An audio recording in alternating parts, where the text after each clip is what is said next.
Welcome to the Movement PT Coffee Cast, where we sit down and talk about physical therapy, health, and whatever else comes to mind during our coffee-infused conversations.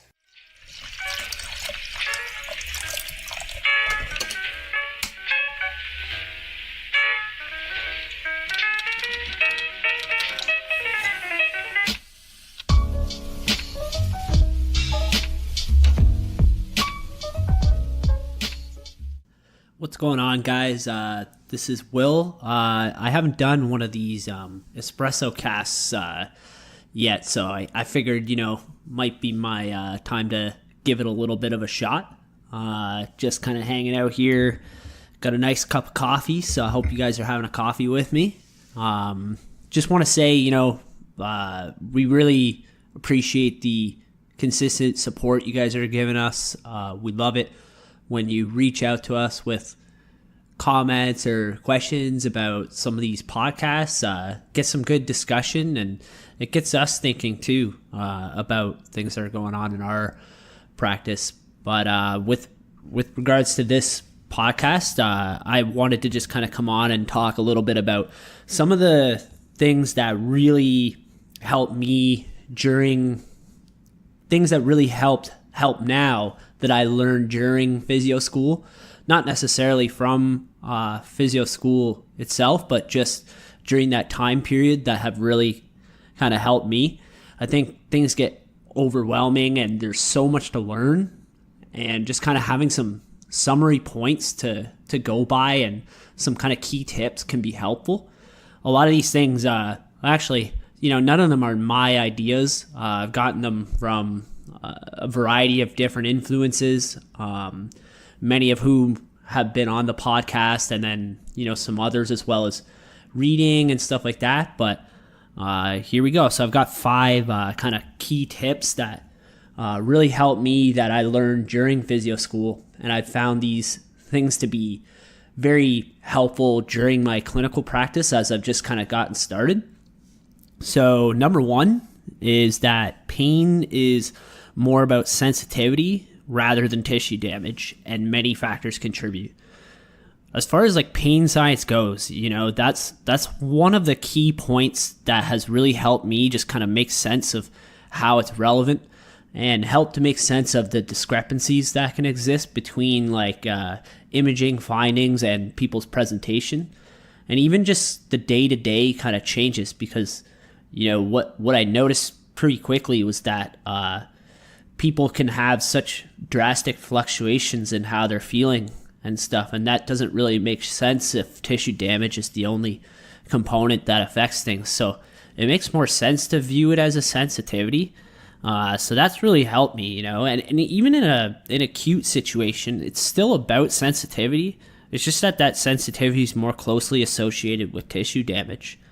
And I've really found that to be helpful, because it's not only an easy way for us to kind of understand how pain can change so dramatically from session to session, but it also is an easy way to kind of help explain it in just a quick and dirty way to patients who often aren't looking for long lectures and would get bored if we go on too long with the pain science spiel.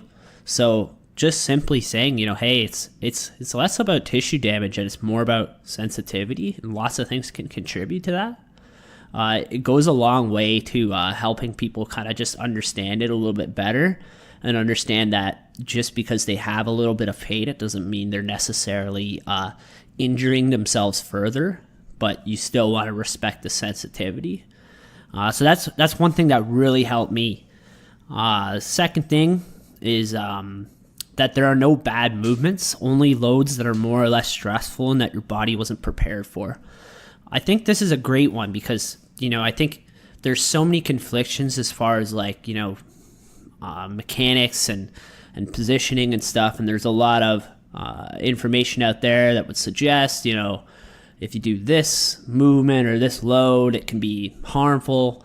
And there's a lot of conflictions in the literature with that types of stuff. Some big obvious ones that come up here are going overhead, with impingement. So, an internal rotation of the shoulder, spinal flexion, knee valgus, these types of things. they're more or less stressful, right? So on different areas of the body. And I think that's a better way to think of it, than those movements are inherently bad. So, like spinal flexion may be in certain cases a little more stressful and you may not be prepared for it. But it's not inherently a bad movement. It's one that we need to do. And so the other hand of that is, if you think about it in terms of preparation, it sets it in a positive light, right? Because that implies that you can prepare for it. So you can dial it back and work towards being more resilient in those positions. So just that little bit of a mindset shift, but from, the idea that there's bad movements that you should always avoid, to the idea that there's a spectrum of stress, and that sometimes you're not prepared to handle those stresses.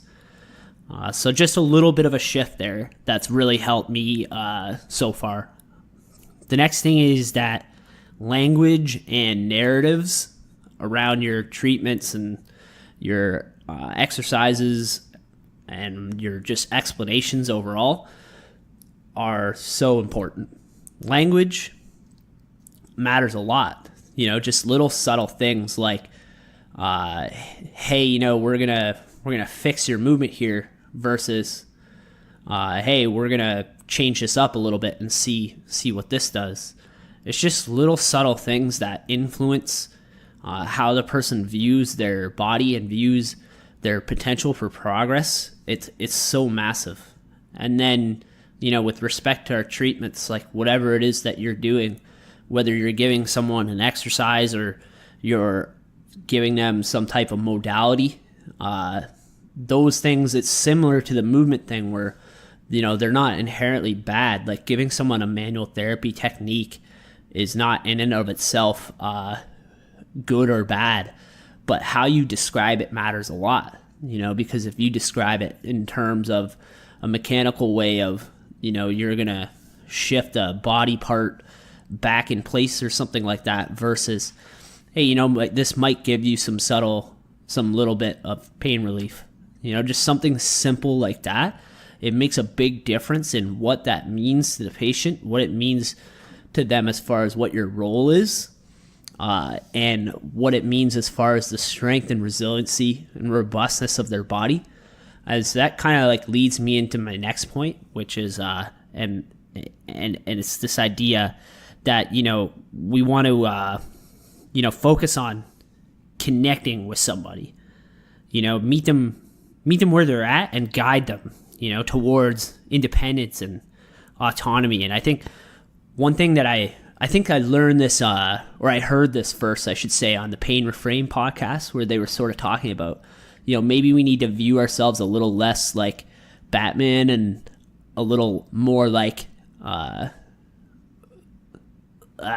what's his name?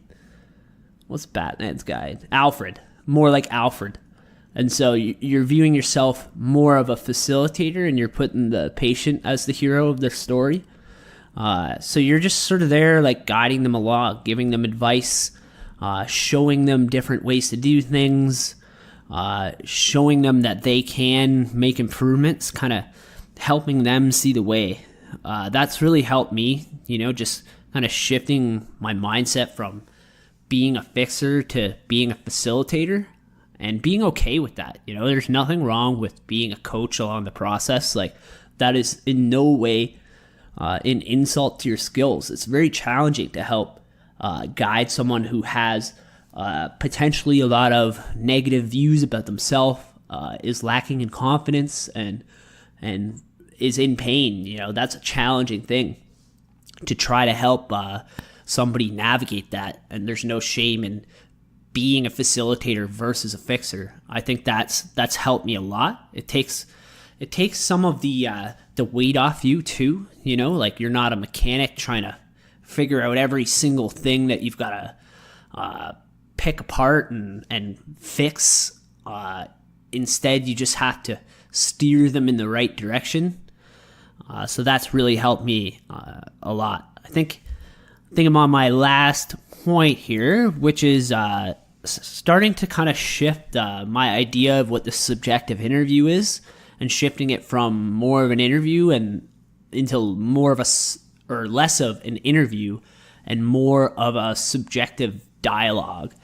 And I think I heard this on the Clinical Athlete podcast one time, where they kind of talked about how it's more of a subjective dialogue, and this sort of goes along with that idea of connecting with the person, like just having a conversation. It doesn't have to be like this question answer format that's very awkward and robotic. Like these people are uncomfortable, and it in a sense it's uncomfortable for both of you. You're just trying to get to know each other and see like what this is going to be, and figure out what it is that they actually need from you, and what things are holding them back from doing what it is that they want to be doing. So just like viewing that subjective history as more of a dialogue has helped me a lot. I set the computer aside and I focus on just hearing their story. That's their opportunity to just share everything they feel comfortable sharing about themselves in and around the painful area or movement, and really just getting a chance to share all of that with you is an important aspect of that. And I find when you focus on that, you actually remember so much more about the case than you do if you're just kind of doing a question answer interview sort of format. Now, like obviously, if you're hearing something that sounds suspicious, sounds like a little bit more of a red flag, or something that requires you to ask a little more detail question and answer format, obviously you're going to have to kind of like, take the time to make sure you're being diligent with those things. But a lot of the times there's nothing like that pops out in the case. So it's more just like, getting the most amount of information as you can from them. And you can do that in a more loose kind of format. And I've found that's really helped things stick for me. And the more I connect with the client and they connect with me, the better the process is going to be, because you just trust each other, and you kind of have that going forward for you in the future. You just kind of like, I guess as a bonus, the biopsychosocial model is so hard to use, and you're definitely not going to get it perfect. It's okay to fail and seek help and learn from your mistakes. It's not all on you, but at the same time, just trying to get a little bit better every day. It's never going to be perfect at it.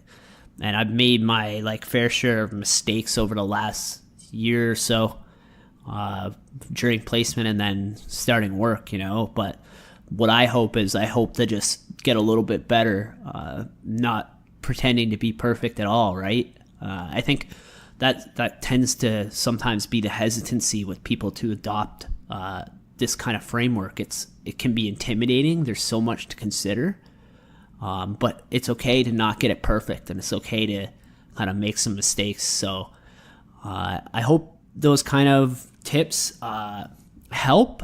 Let me know what you think. If you're a new grad or somebody who's been practicing for longer, and you have some kind of just like key tips that have really stood out to you as far as just helping you with your navigating your day-to-day clinical practice, send us a message. As always, you can find us at Twitter, Facebook, and Instagram at the MVMTPTs. You can send us a little bit of a message there and just let us know. Hope that helped you. If it did, all we ask is for you to just tell one person about our podcast and just leave us a review. That really helps us just with our iTunes ratings. And yeah, I hope you guys were able to chug a couple of espressos during that podcast. I know I didn't really get a chance to breathe, so I'll take one last sip here at the end, and then we'll call this one finished. Cheers, everybody.